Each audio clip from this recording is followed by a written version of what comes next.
माझं बाळ ते उद्यापासून तू भूलोकी जाशील ना, असं बोलून गुटगुटीत गणपती बाप्पाला कडेवर घेऊन त्याचे गालगोचे घेत पार्वती माता गणपती बाप्पाचे लाड करत होते. मग बाप्पा बोलतात, आई अगदी कुरवाळून टाकतेस ग मला तू. मग पार्वती माता म्हणते, पूर्ण 11 दिवस नसणार तू इथे. बाप्पा म्हणतात, आई 11 दिवस कुठे, 5व्या दिवस तू लगेचच येतेस मला घेऊन जायला. बाप्पाच्या गालावर मुके घेत, बाप्पाला प्रेमाने कुरवाळत, बाप्पाला प्रेमाचे लाड करत पार्वती माता पुढे म्हणते, हो रे, तू इतका गोड आहेस ना, मी कसं राहू तुझ्या विना. एका आईचं मन तुला कसं कळेल.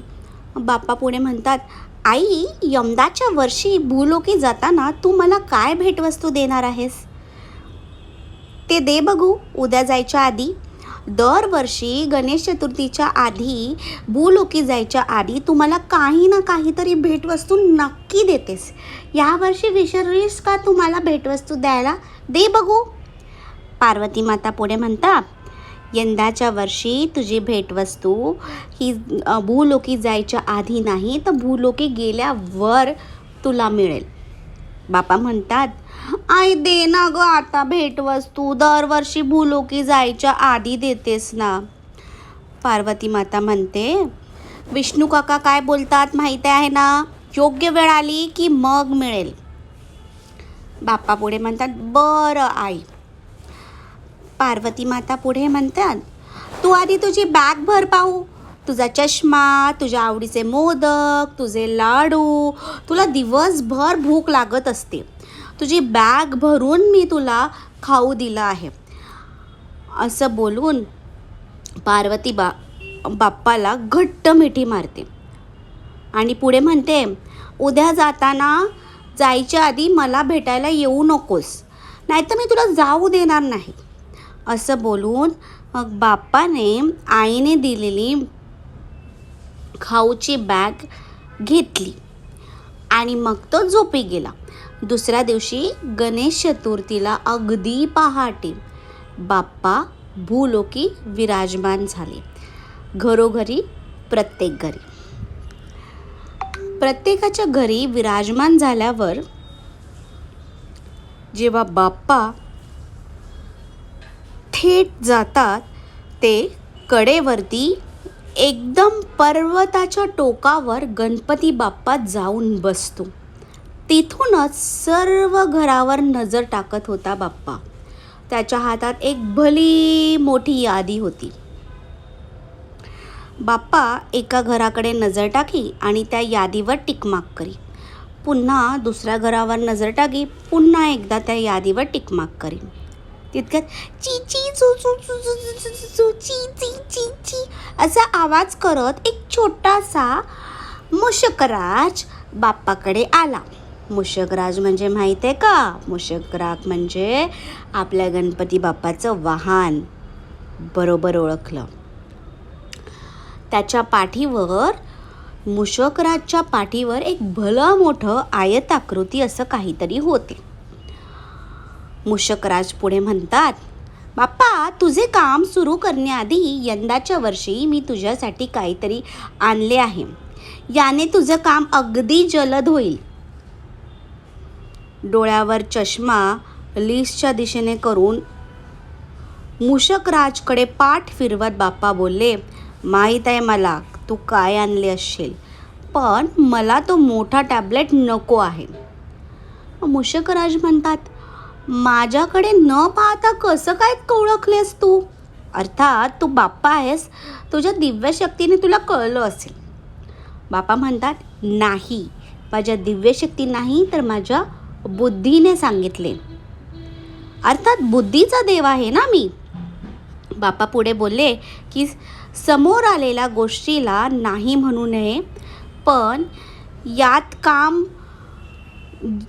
काम जलद होईल असं मला काही वाटत नाही. कारण मला नको त्या गोष्टींचं व्यसन तू नको लावू. मी माझ्या गोलपासून डिस्ट्रॅक्ट नक्कीच होईन हा टॅबलेट वापरून. मूषकराज पुढे म्हणतात, तुम्ही नक्कीच सोशल मीडियाबद्दल बोलत असाल.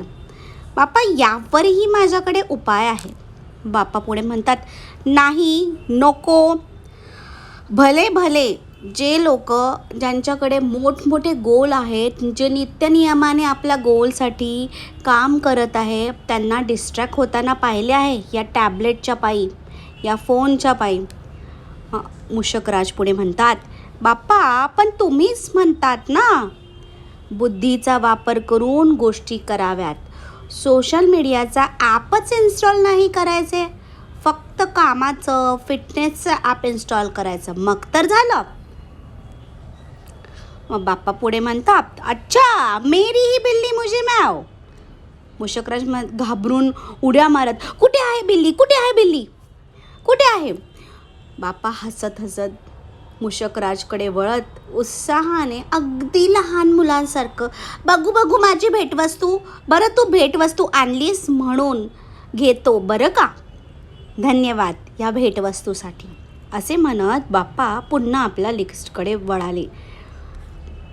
बाप्पाने आपला चष्मा पुन्हा डोळ्यावर चढवला आणि त्यांचं नजर पुन्हा त्या भल्या मोठ्या लिस्टकडे वळवली.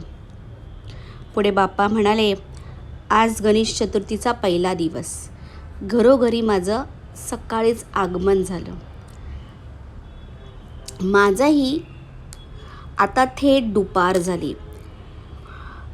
दरवर्षीप्रमाणे यंदाही या कडेवरच्या पर्वतावर येऊन मी माझं काम करतो आणि माझे या यादीमधलं कामही देखील झालं. मूषकराज, बाप्पा दरवर्षी तुमच्याकडे मी यादी बघतो.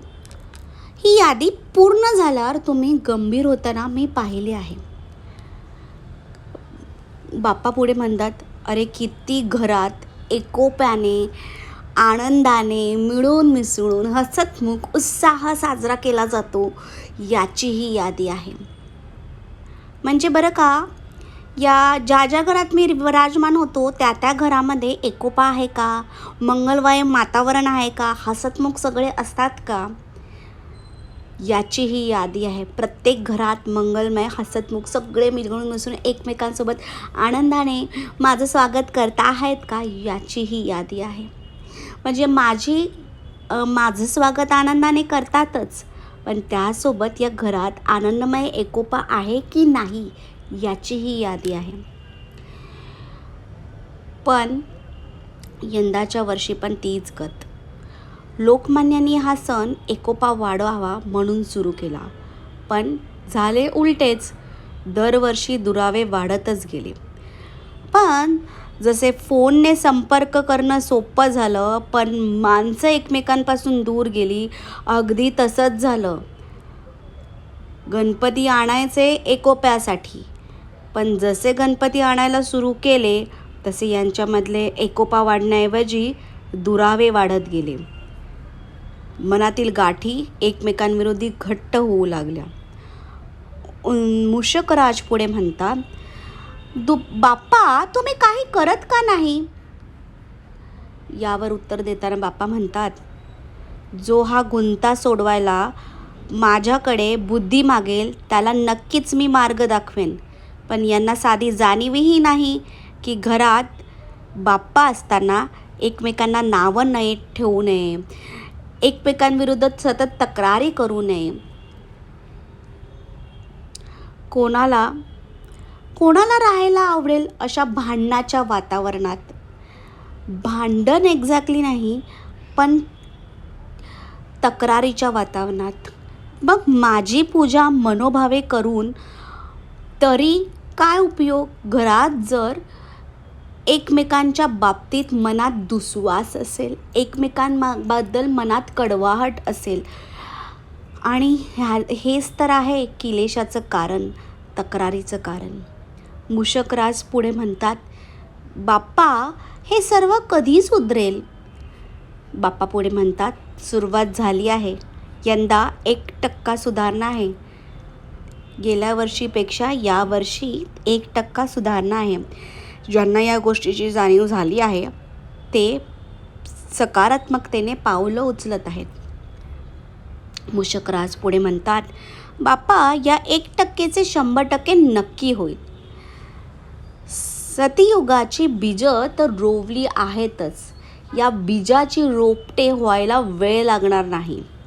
जसे या इंटरनेटच्या युगात बातमी लगेचच पसरते, तसं हे सतयुगाचं वारंही पसरेल लवकरच.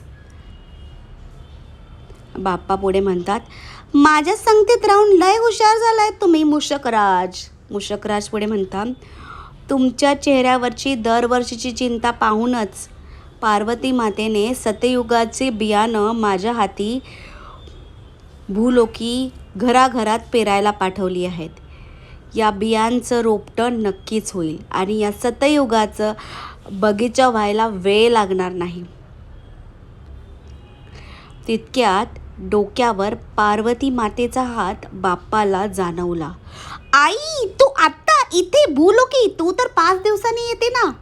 हो बाळ, पण माझ्या लाडक्या लेकाच्या चेहऱ्यावर हसू परत आलेलं मला माझ्या डोळ्यांनी पाहायचं होतं. मी बोलले होते ना, योग्य वेळी तुझी भेटवस्तू मिळेल. यंदाच्या वर्षी तुझी भेटवस्तू भूलोकी गेल्यावर मिळेल. यंदाच्या वर्षी तुझ्या वाहनाकडे, मूषकराजकडे सतयुगाची बियाणं प्रत्येक घरी पेरायला सांगितली आहेत. पुढल्या वर्षापासून तू कमाल बघ. या पुढल्या वर्षीपासून प्रत्येक घरात आनंदमय वातावरण असेल, मंगलमय वातावरणामधील प्रत्येकाच्या मनामधली जी एकमेकांविरुद्धची अडी असेल, ज्या तक्रारीचे भावना जी कृतज्ञतेने मध्ये बदलेल. पूर्ण घरामध्ये मंगलमय वातावरण असेल आणि लोक तुझी आनंदाने स्वागत करतीलच. त्यासोबतच एकमेकांबद्दल त्यांच्या मनात खूप आनंद असेल, प्रेम असेल आणि घरात एकोपा असेल. प्रत्येक मंडळामध्ये देखील एकोपा असेल. बाप्पा पुढे म्हणतात, आई काय सुंदर भेटवस्तू दिली आहेस यंदाच्या वर्षी तू. पुढच्या वर्षीची चतुर्थी बघायला मी खूप आतुर आहे.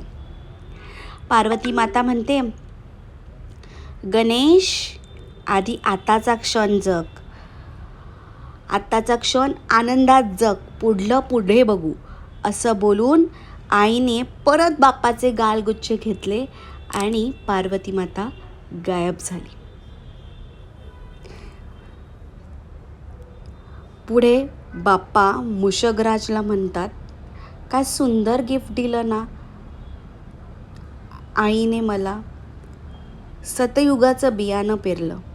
म्हणजे सतयुग, कलयुग संपलं.